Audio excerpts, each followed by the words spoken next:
Welcome to the Non-Essential Podcast. I'm Steve Gibson. I'm Ben.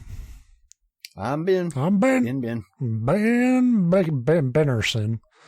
You've been Ben all your life. You've been Bennerson. What's up? Hi, everyone. Welcome to the Non-Essential Podcast, the one show that should not be, but is. I'm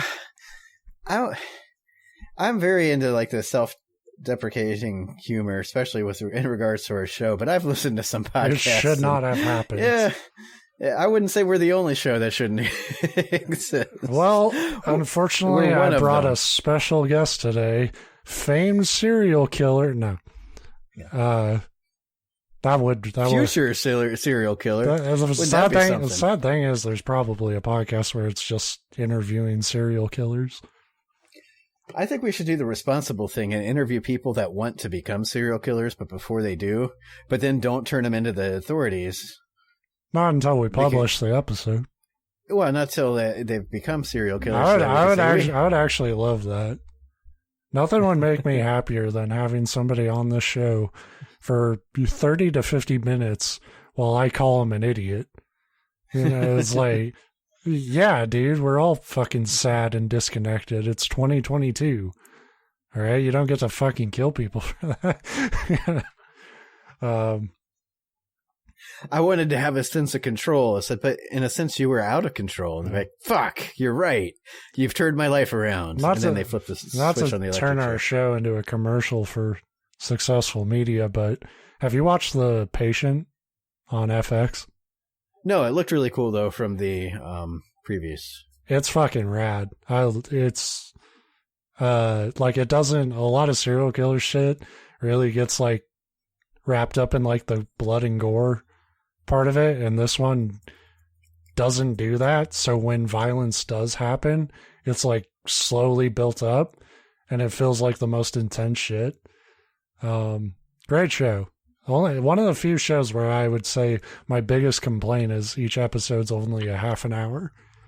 That's surprising because from the type of show, I just assumed it was like an hour-long weekly, drama. Yeah, it feels like it should be an hour, and god damn it, I'm tired of like waiting every week for a new fucking episode. It's bullshit.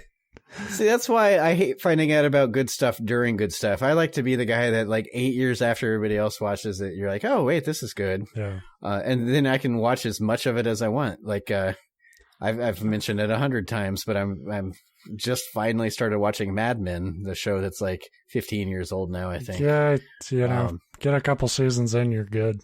You don't even need to finish that one. I'm already losing steam. I just finished the first season. I think I'm in the beginning of the second season. It's like, it's one of those shows that you like, but it's like once you get your fill of it's like, yeah. Okay, I'm cool. That's how I felt about it. In the Patient, if you don't know the setup, the idea is that the psychiatrist is treating the serial killer, and the serial killer decides the best way to be treated is to chain his psychiatrist in his basement. Yeah. And I thought it would be, I made this joke on Twitter, but I thought it would be really good if they did a season 2 and a new serial killer chained the same psychiatrist in his basement. And he is like, Steve Carell just has to do that every fucking season. The season 2 is just the serial killer gets caught and arrested, but they never search the basement. And he's like, God damn it.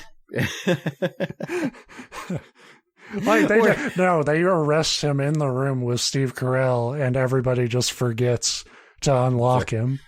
They can't find the key, so the season 2 he's treating different patients each week, but down in the basement. Yeah, it's still. Like unorthodox office, but I find I get a lot of results here. So, on this show we talk about TV shows we like, but sometimes we tell stories too. Once in a while. Yeah, so, but it's not my turn, so I don't need to bring anything. I can ramble like this, and I'll have technically done my job. That'd be great. You just keep rambling. I don't feel like going this week. All right, we'll roll with it. No, I tried really, really hard to find a creepypasta about Ambrose Bierce, because that would have been awesome. To continue, I didn't want to read yet another, because if you haven't listened, the last 2 weeks we've read stories that he's written. And so to keep it going, but not to read another thing that he's done, but read something about him, and I couldn't find one. But I do have a creepypasta. All right. This one's called Bishop Selby, by some anonymous jerk. Oh, Ambrose Bierce. Yeah, probably. His they may or may not be a jerk, but I had written my notes and closed out, and I thought, I need to go back and see if there's an author so I can make sure to put it in my notes, and there wasn't. So now I'm pissed that I had to go back to find out it was an author. You're wasting my time for this show I do where I waste my time. I literally had to click the link that I also had in my notes, you bastard. Hello. This thing happened to me a few months ago. I just need to share it with somebody. Not getting into CCAD was a big blow to my ego. CCAD? Yeah, I'm going to stop to point that out. It's a complete fucking fluke that I know what the hell they're talking about. Cool crap and diarrhea. Yeah, pretty much. It's Columbus College of Art and Design, which here is known as CCAD. That's just the initials, but that's what we call it. If you're not from Columbus or from the situation where you were looking at art schools, that was a decision to just put that everybody's going to know what the fuck you're talking about.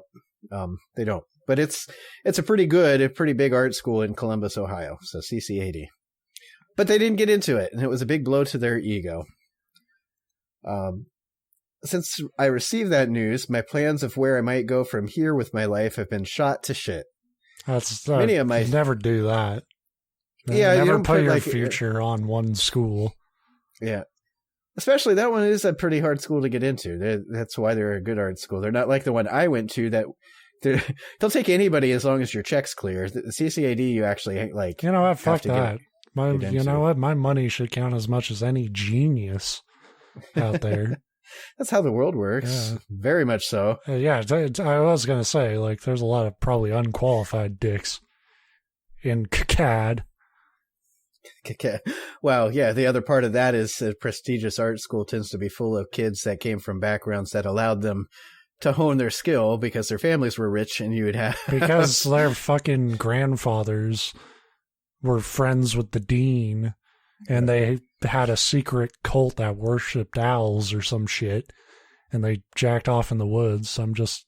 Not that I would have anything to do with that, just...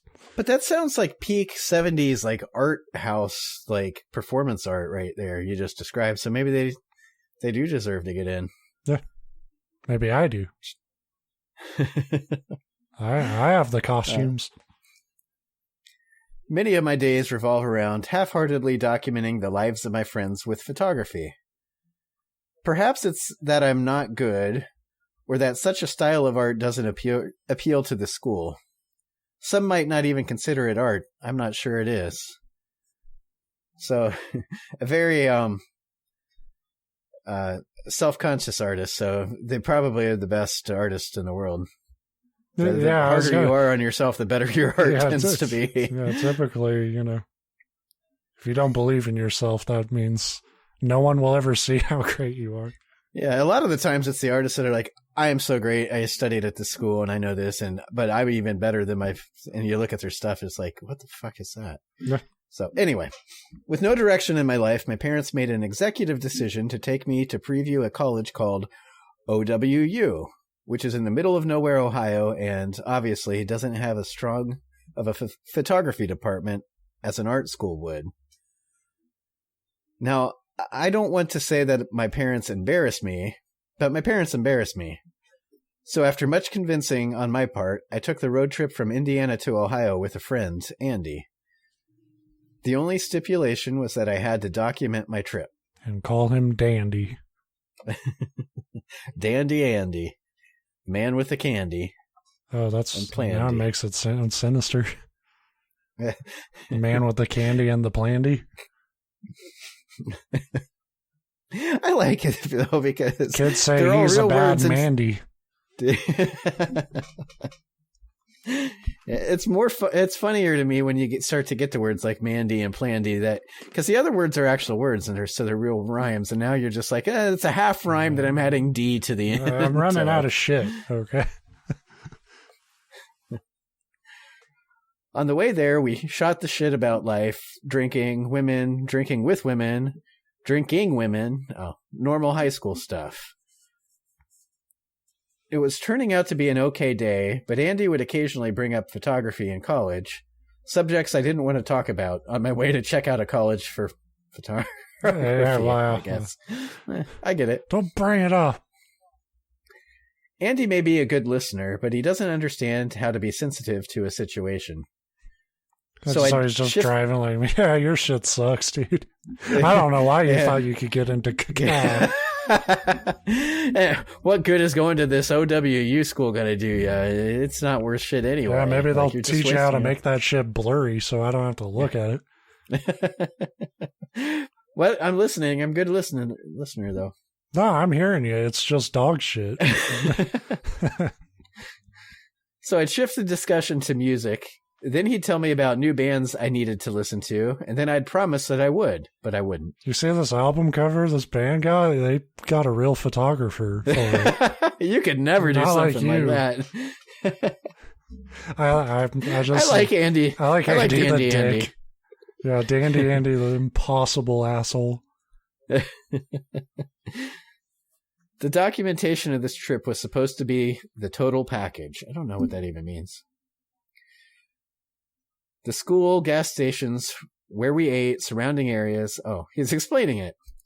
I'm not sure if my parents really wanted to know that much about the area or not. I think it's more that they wanted my photography, which consists of stage performances of shitty punk bands and general debauchery of my friends, over in a constructive realm. I think every time we bring a creepypasta or a story, like, every time we hit a sentence and we're like, what the fuck do you mean?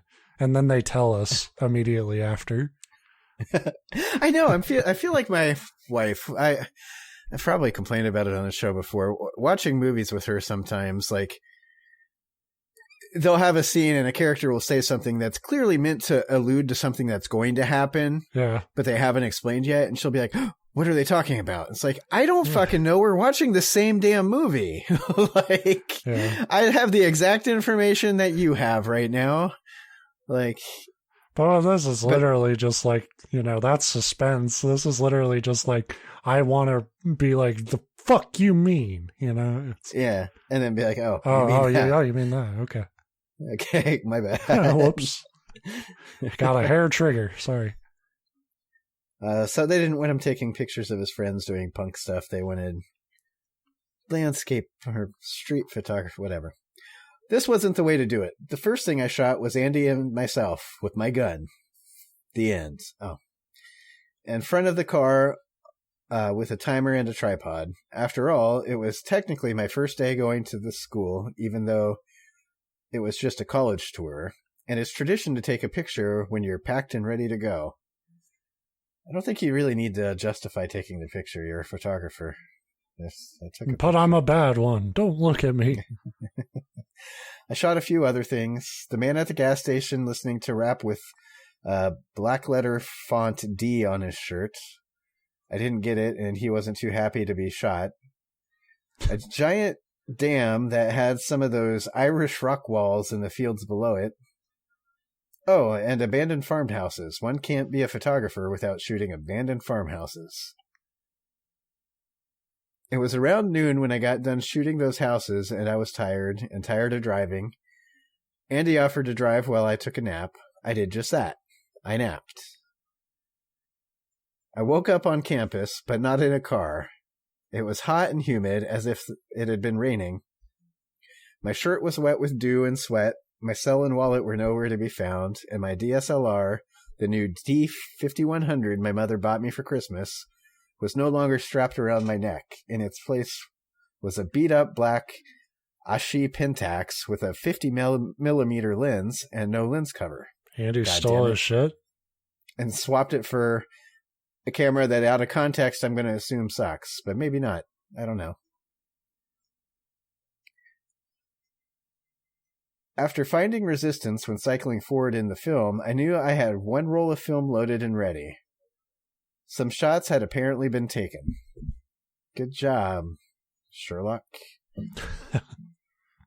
The first thing I saw when I came to was a giant building that said Selby Field, 1929.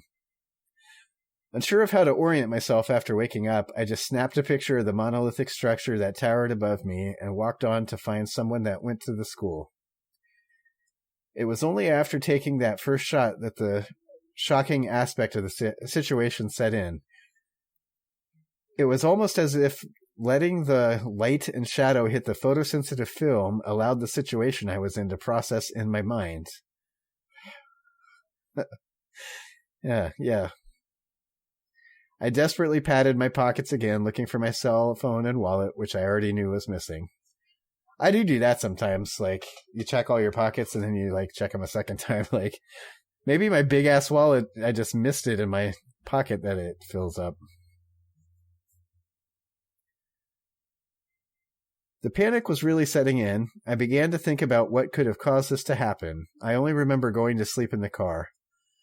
No one was in sight, so I headed towards some larger building, sure that someone had to be around.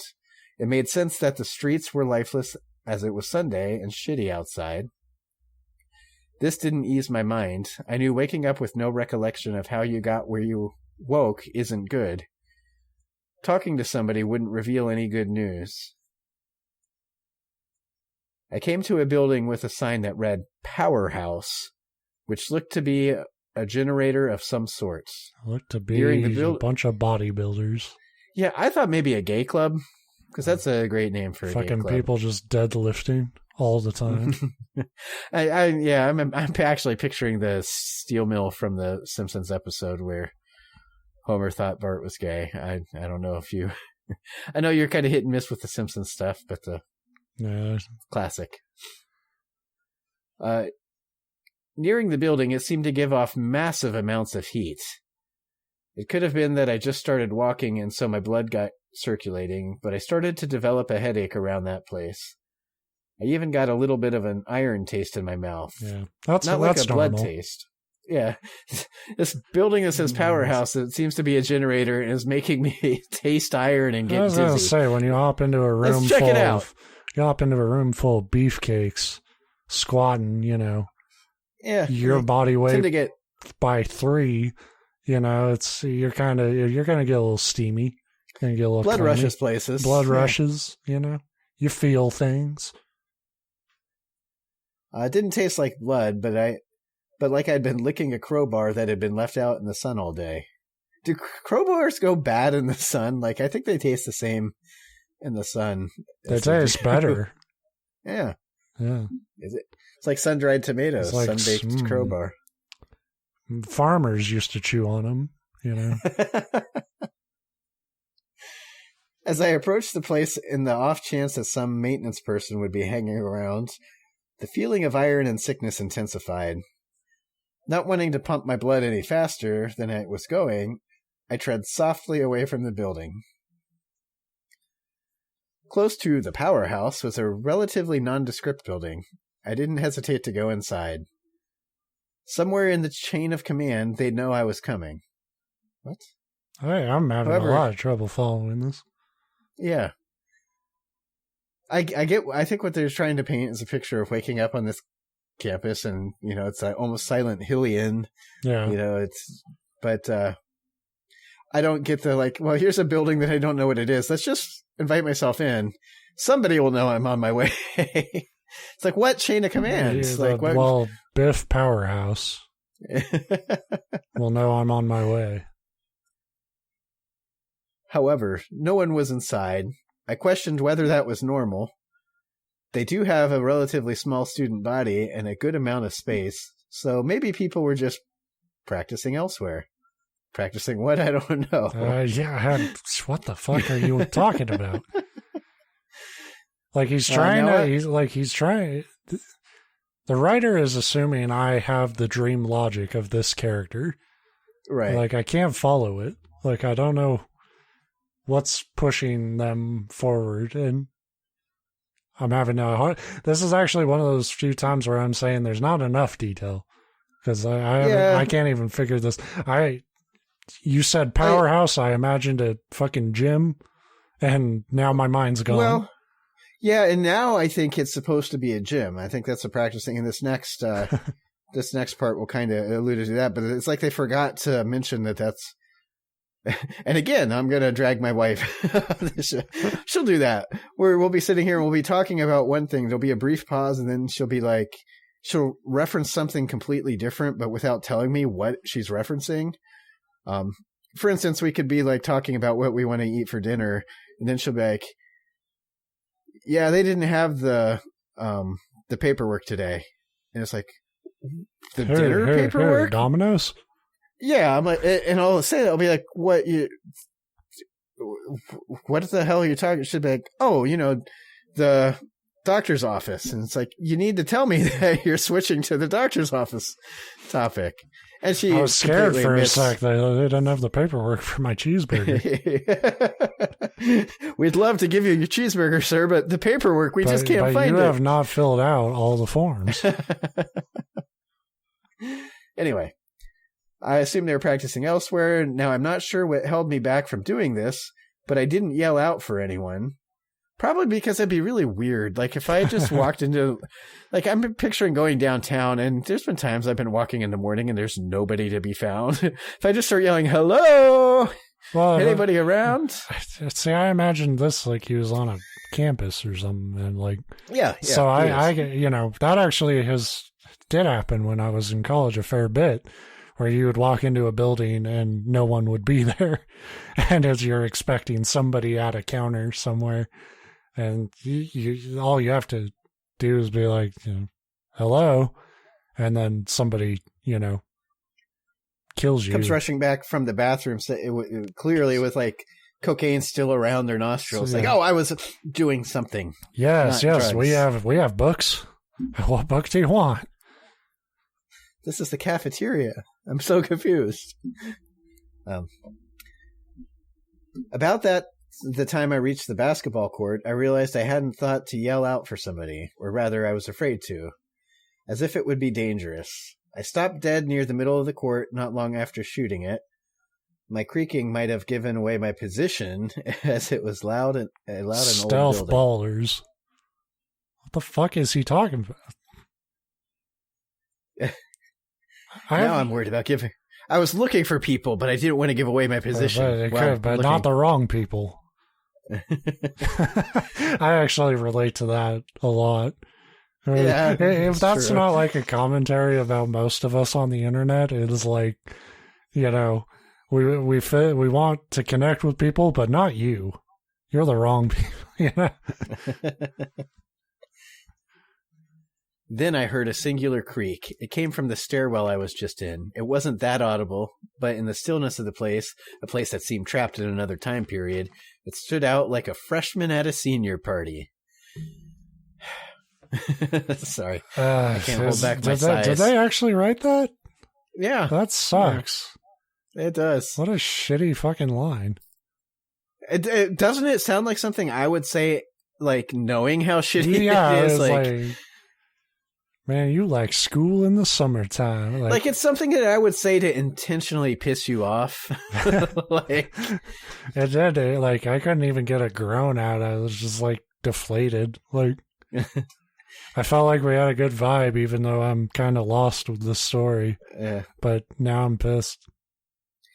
My heart sunk at the noise. My mind twisted and contorted that minute creak of wood stairs. Jeez. Into a security guard, and then an angry jock, and then into a monster, and then into an even worse monster. You've got quite an imagination, kid. Yeah, it's escalating. Rapidly. Yeah. That headache that lingered since I looked at the powerhouse forced me carefully to my knees. So he didn't, like, drop to his knees. He's like, hold on a second. I'm gonna lower myself down and beg the powerhouse for forgiveness. The irrational thought gave way to a more sensible one. Maybe it's Andy. With no recourse, which is a situation I find myself in often, I bit my lip and moved towards the stairwell. I feel like I'm reading the fucking like dream chapter of a book. Like, it's like, yeah. I don't know what the fuck all this is supposed to like represent. And like, maybe it'll trigger one of those, because I love those dreams when they just don't make any fucking sense. Like I'll be like riding in a go-kart in the yard of the house I grew up in, and then you go inside and you're suddenly in a school, but it like in the dream makes sense. You're like, yeah, just inside my house is the school. And you're like, well, I'm going to walk down the hall and go into the, toy store now. Yeah. And it all in the dream makes perfect sense. Like that the world would be laid out that way. And then you wake up and you're like, what the fuck was that? Like, I kind of had a dream like that, but this one was a lot funnier. Like a week ago, I dreamt that I was in a casino bathroom and they had slot machines in the bathroom. And that would be a fucking nightmare, because I'd be standing there needing to desperately shit, and the guy that's in there would just be like playing slots. So I was the guy playing slots in the dream, and I won. It's always that really specific, weird dream logic where like the number, I won $60,000, which is such a weirdly specific thing to win in a casino bathroom slot machine. And the awkward part would be that they have to come like verify your win and bring you your money. That was the thing. That was the whole dream, was I won all this money and I had to like be excited about it, but be quiet because people around me were shitting. But the whole time I'm just like, yes, I got the fucking money. Yes. Your shitting dreams are opposite of mine. I always have the ones where like you can't find a bathroom, and then you finally find a bathroom, and then halfway through taking a shit, you realize the toilet's just like in the middle of like the grocery store and people are walking by. And again, it's like normal. Like I'm uncomfortable in the dream, like, oh, this sucks. But everybody else is acting. They're not acting like, hey, there's a guy on the toilet. It's just like, that's just where the toilet is. And it's like, no. Yeah. No, this was one of those dreams where like you wake up pissed because it wasn't real. And I want to find, I want to find the casino bathroom. That'll give me $60,000. The funny thing is the dreams where I like come into money like that and I wake up and realize it's not real, they kind of like, you're like, ah. No, I'm furious because I don't want my brain coming up with that shit.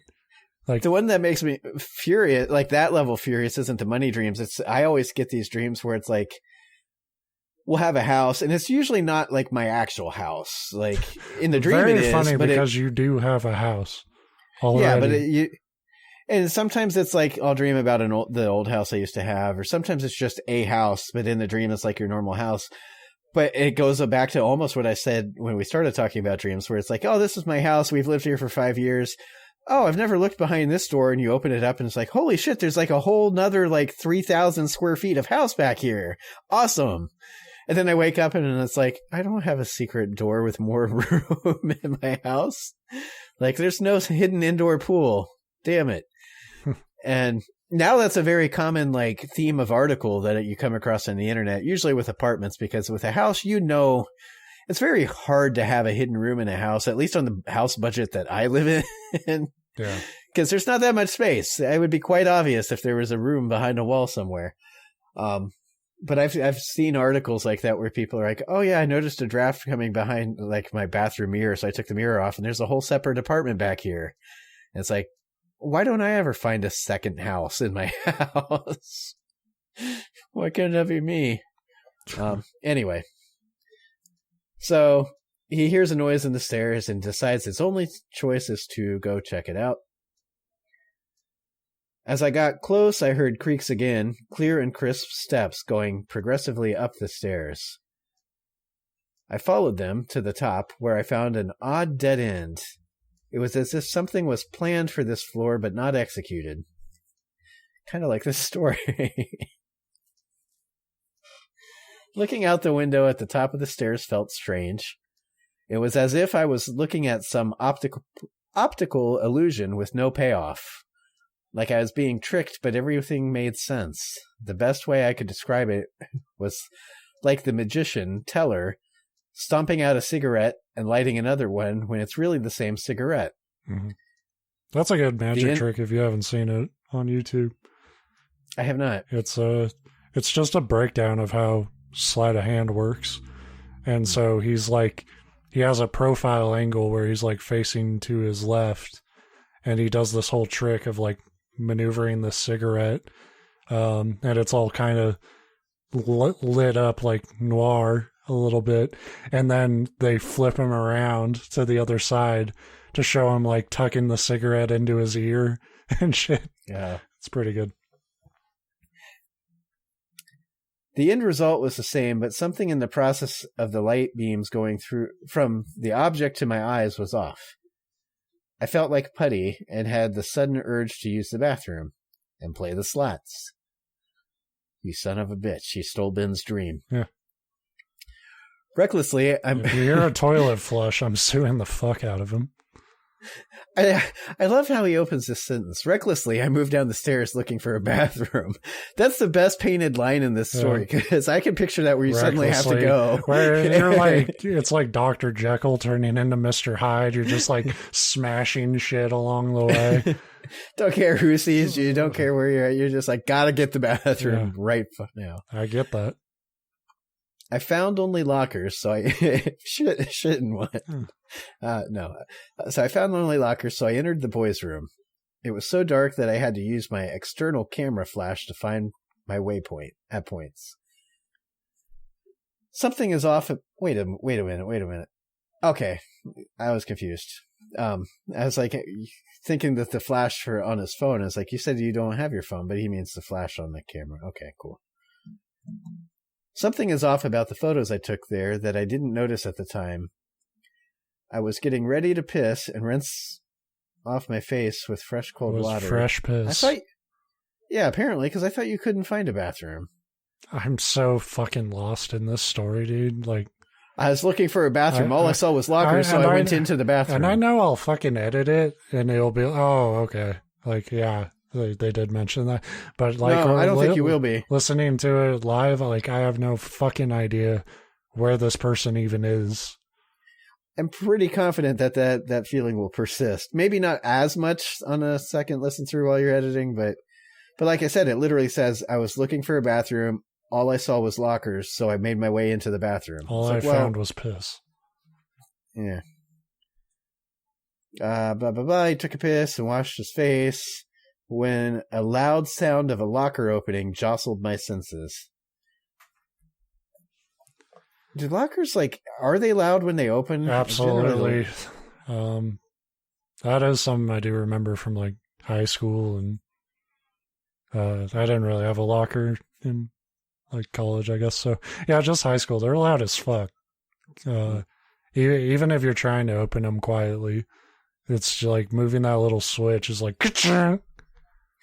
Yeah, that's true. I was going to say, I guess it's been 24 years because even the last 2 years of high school for me, I didn't use my locker. I just carried everything with me because it was a pain in the ass to get to your locker. But like a gym locker, a lot of those are like, they're basically cabinets you put a padlock into. So they're a little bit different, but like old school metal lockers, fucking loud as shit. That sound was quickly followed by the sound of a locker door being ripped off the locker itself. That door was then thrown far. Familiar sound of somebody hulking out. And I could vaguely make out in the dark. What? The door was then thrown far about the top of lockers, and I could vaguely make it out in the dark. I want to move on, but I don't know how. Like, I think it's supposed to be the door was thrown far above the top of the lockers, and I could vaguely make it out, which would be the door. It's a weird sentence. Okay. A door got thrown. Yeah, it got thrown, and he could see it, but barely. All right. Then the footsteps. They moved in my direction with an ever-present dragging sound following not far behind. A moment later, another locker door was torn and thrown. Classic Andy. That's his plandy. Yeah. A moment later, another was thrown. I did my best to sneak down another row of lockers. when I was directly across from whatever was tearing off those locker doors and another row of lockers. God, I'm sorry, a rule should be you can't use the word lockers more than 50 times in a story. Yeah. It let out a shriek that quickly died into a huffing, almost panting sound. All right. As I assume its mouth was closed, I heard a crackling noise as if its skin was made of lockers. Oh, no. As if its skin was stretching a massive amount to give birth to that intimidating cry. If this just fell apart and a fucking locker monster was made, that would be pretty brilliant. I am Powerhouse, locker entity of whatever university this is, I forgot. I lost control of my body and violently shivered at the sound, my face crying against the ground. And I'm not embarrassed to say that after that, I started peeing in my pants, even though I just went pee. That's pretty fucking impressive. Yeah. And this guy went the whole way. We finally found a story where they didn't nearly go. He didn't shit. Yeah. Have some real balls and shit your pants, all right? Anyone can trickle into their drawers, but can you fucking really ruin your escape attempt by fucking dropping off a load? I was sure this cry was designed to disempower me while it hunted me down. It continued to tear shit apart and occasionally cry out with increased frequency.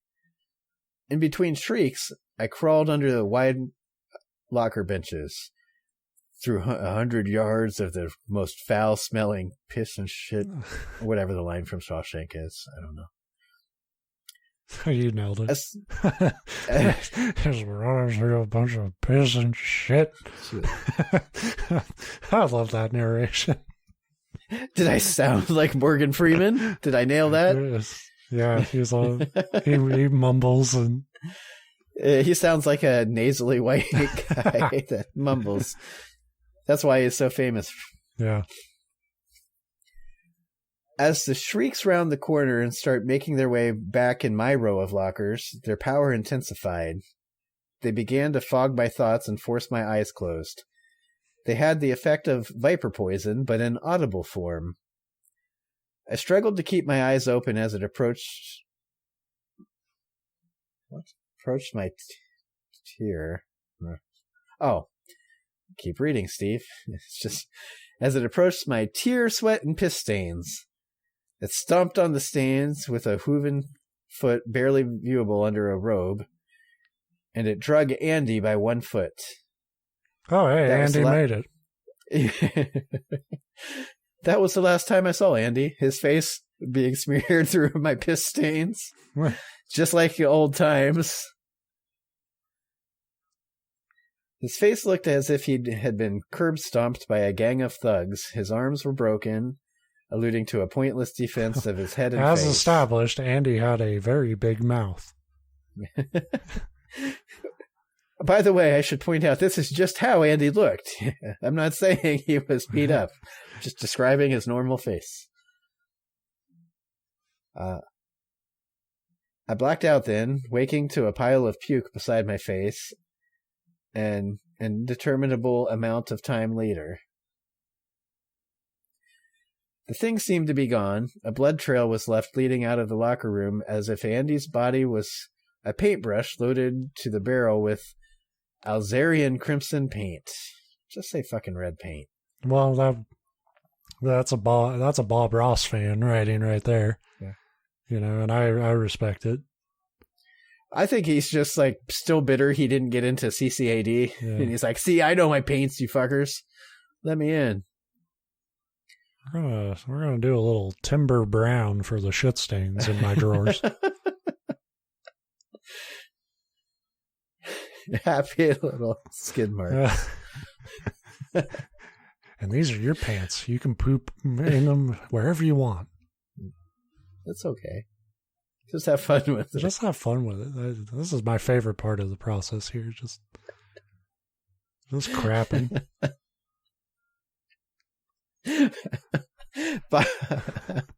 Bob Ross craps. Bob Ross teaches you to crap. potty training with Bob. Yeah. And you don't need those fancy toilets. You can go anywhere. You can go in your neighbor's yard. I went back to the bathroom section in the back of the room in a vain attempt to clean myself up, which is not what I would do if some terrible monster killed my friend and was hunting me. Like, just because it's not currently there, I think I'd still get the fuck out. But it's like, I would be embarrassed if I went out with piss stains. Yeah, people see I'm covered in piss. They'll think I'm a chicken shit. Moving out of the locker room, I saw the blood trail lead to a room in open view of the main entrance/exit. And I heard snoring coming from that room. I tiptoed into the women's locker room, hoping to find naked women. Oh, the only way this works out is if the monster's like some adorable, like Winnie the Pooh. Yeah. I found your friend. He was in a terrible car wreck. I was looking for you. A spot of bother. It didn't take long for me to find a way out, but I was surprised how many women's shoes were in there. By this point, I figured that only thing around was that thing, Auntie's dead body, and myself. That here were a mass of women's shoes. It turned me on so much. Yeah. Awooga. Once outside of the building, I ran as fast as I could, no longer concerned with creaks and sounds that the building made when somebody traversed in it. I ended up in a lecture hall. I seemed out of my time period. I'm not used to historical architecture. It was empty and dated, like the hotel in The Shining, the one directed by Kubrick. Is there a different Shining? There's a TV one that was... Oh. So Stephen King got all bitchy because Kubrick changed a lot of his story. So he's like, I'll show you. And they made some like TV shit that was probably was fucking awful. King, we've talked about him on the show. I'm not the biggest fan, but he's good at horror. But anytime he tries to take it to TV and he's involved, it's just like you can't do your fucking shit 1-to-1. Like most of the time. Some stuff works pretty well.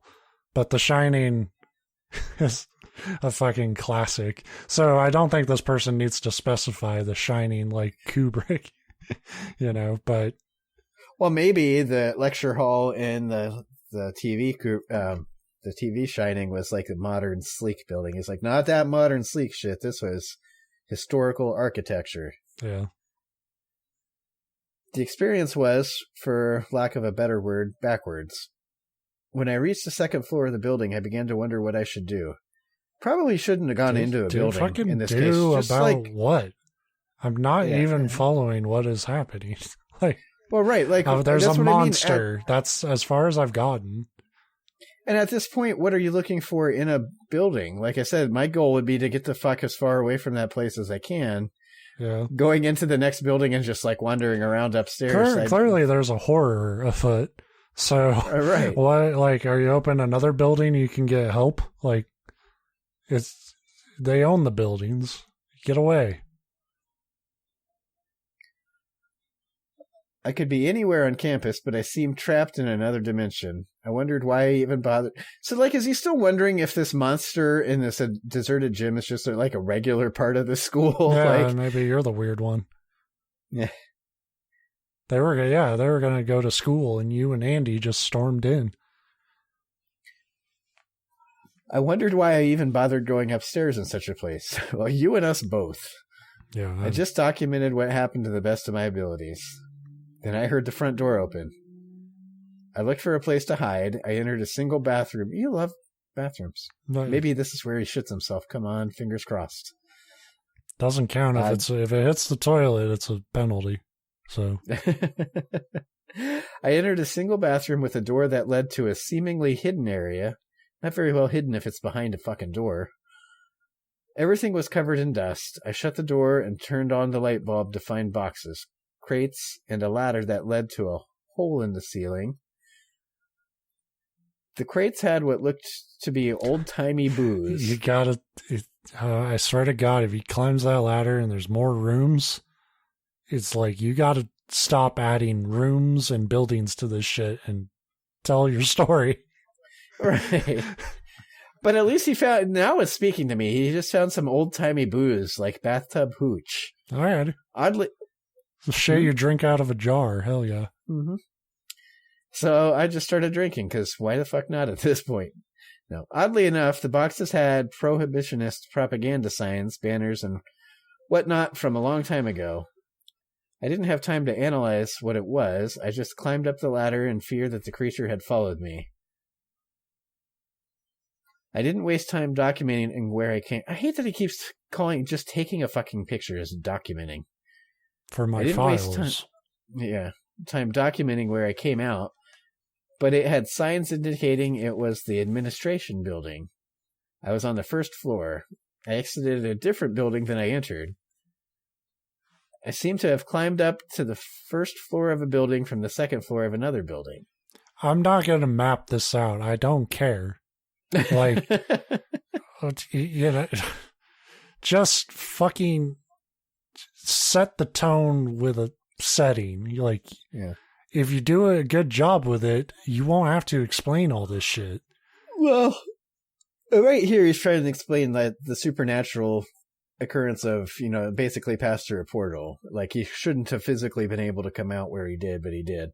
It's like, well, that's great, but you painted it in, like, the most convoluted fucking, like, and maybe that's the point. Maybe that's the goal, is, like, you know, you should feel as disoriented as they do reading it. But goddamn, it's a lot of detail for something that's inherently meant to be not understood. Yeah, I think there's your key, is that if you're going for this, like, what's going on mystery, it's okay to... Yeah, if you're doing leave obscure dreamscape sort of shit.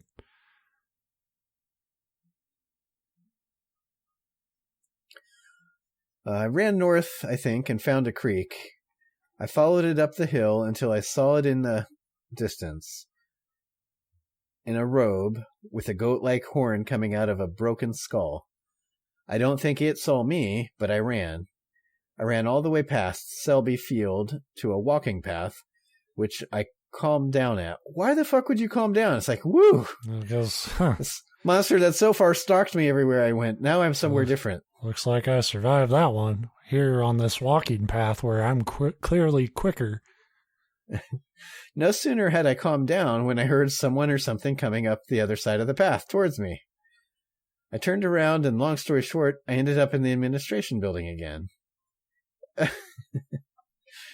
Long story short. Well, you're good. I wanted to curl up and die. I kind of want that too. I tried to hide in the men's bathroom again, but it was locked, so I checked the girls' room. I was shocked to find the window area to be an opening to a somewhat familiar sight. I crawled through and tripped. I found myself at the abandoned farmhouse I had shot earlier. The bathroom was gone. I looked around and went up close to the house, which I hadn't done before. I took one final shot that day from outside of the empty house. Then I went inside. I tried to check the basement, but it was locked. Why are you checking a basement? It's like, I told my mom and dad I would document everything. God damn, dude. Like, this... Basically, something this person is always in motion, and I feel like nothing's happening. Like, well, right. That's what it sounds like, a protagonist in a video game where there's nothing really at stake. So you're gonna like, I'm looking for like hidden items or you know. I do feel like we're at that point of like a point and click adventure game where there's like one fucking pixel we were supposed to click on. But I picked up the banana and combined it with the scissors. And someone would open it up, but like until we find that, we're going to be spinning our wheels here.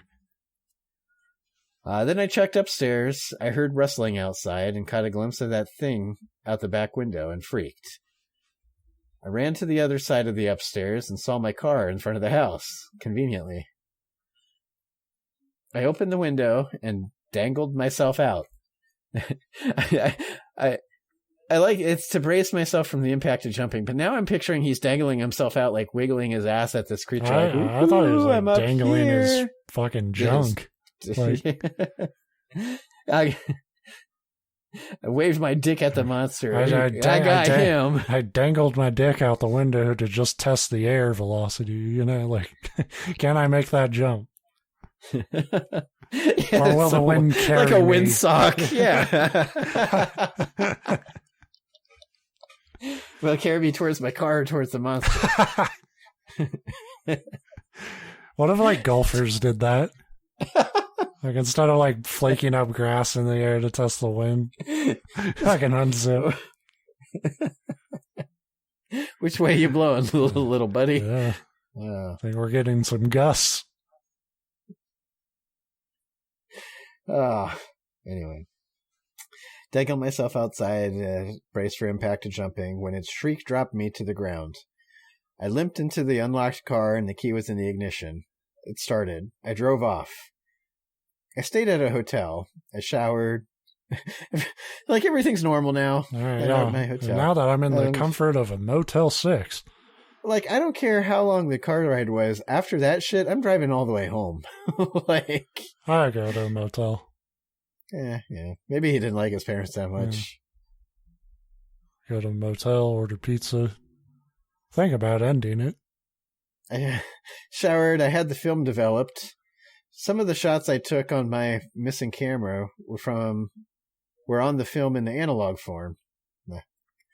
I filed a missing person report for Andy, but I knew he wouldn't turn up, obviously. I don't know why. That's not true. He could turn up. I don't know why Andy got the raw deal here. This was your fucked up dream. When I made it home, my parents explained that it turned out I had been accepted to CCAD after all. There was a mix-up. That's bullshit. $35,000 scholarship, too. So he's definitely dreaming. Yeah. He's in a fucking coma. I didn't care to explain what happened. They never asked where the fuck Andy was. and the police never bothered either. Yeah, it's you're like, my friend's literally missing. the last person to see him. But you filed the report. It couldn't be you. And nobody that gets into CCAD could be a bad person. Yeah. Oh, you're willing to murder? Why didn't you say so? We'll accept you. I just rested up for the oncoming school year. So he doesn't even seem all that concerned about it. He's like, he's dead. Yeah. What can I do about it now? Well, he's very practical. Again, as we established, Andy was a bit of an ass. That's true. Once my first year at CCAD was well underway, I did some digging into OW. I eventually decided to look into this thing that happened. He's not traumatized. Like, his life is going better than ever. Now that the only thing that's happened is he pissed his pants and his friend was murdered. I had to throw those jeans away. They were my favorite pair. I found out about George D. Selby. According to some of the older locals around the campus area, it's a not-so-hidden secret that he was a prohibitionist in public, but he ran a bootleg business behind the scenes. Okay. I'm not So he kept a werewolf around? Like, what the fuck are you talking about? Well, that's how you hide your booze. I'm not sure what that has to do with anything, but I thought you'd let you know. Okay. At least he's self-aware. You know what? That line alone convinces me this was a troll. That's really funny. I have a backstory, but it don't matter. I suppose I did document the trip. I might have looked up that band Andy told me about if I had remembered the name. It's been a little more than 2 months since this happened, and I haven't gone back there, nor do I plan to. And that's the end. Remember, yeah. We should have known, like, how it started was, hello.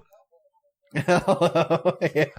Not a good sign. We should have fucking known. Oh my God, that is everything or like when we first started doing Creepypastas, that's everything I wanted to bring to the show. Is just like fucking nonsensical fucking... With no moral. Yeah, with no he just goes on about his life like nothing happened. Yeah, he did not... All that happened was he was like kind of bummed and like, actually, everything's fucking coming up gold for you, pal. Now that Andy's dead. Yeah.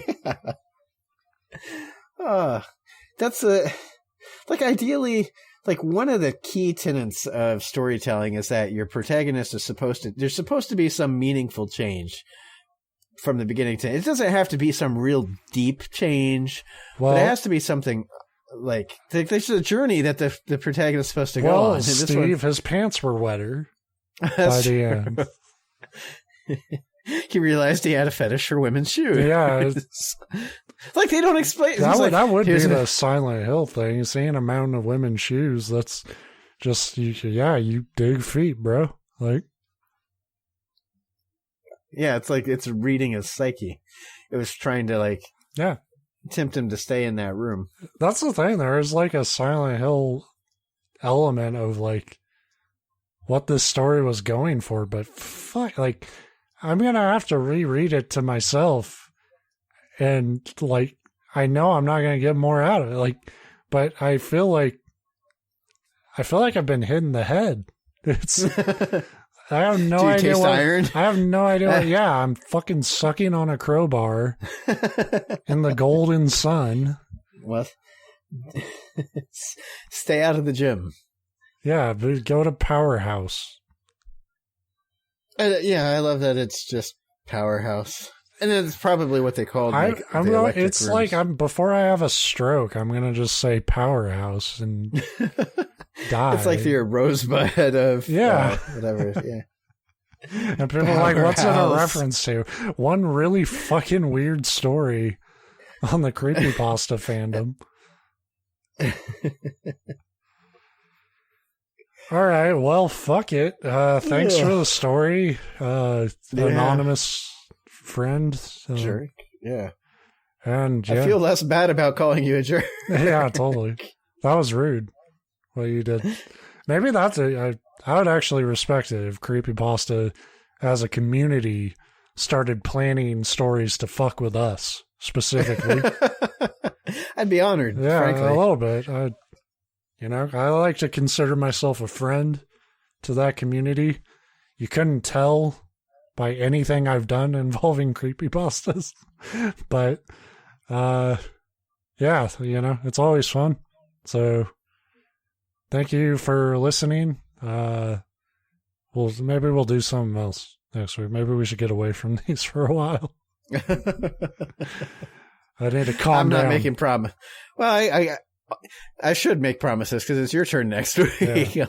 So next week we'll have a well-researched and heavily documented topic. It will be horror themed though. We're in October. Yeah. And it's time, the month of frights, which is just like every other fucking week I do a show because I only think about bad people. Yeah. Well, that's more fun that way. Hell yeah. All right. Yeah. Thanks for listening. We'll see you next week with another topic. Hello.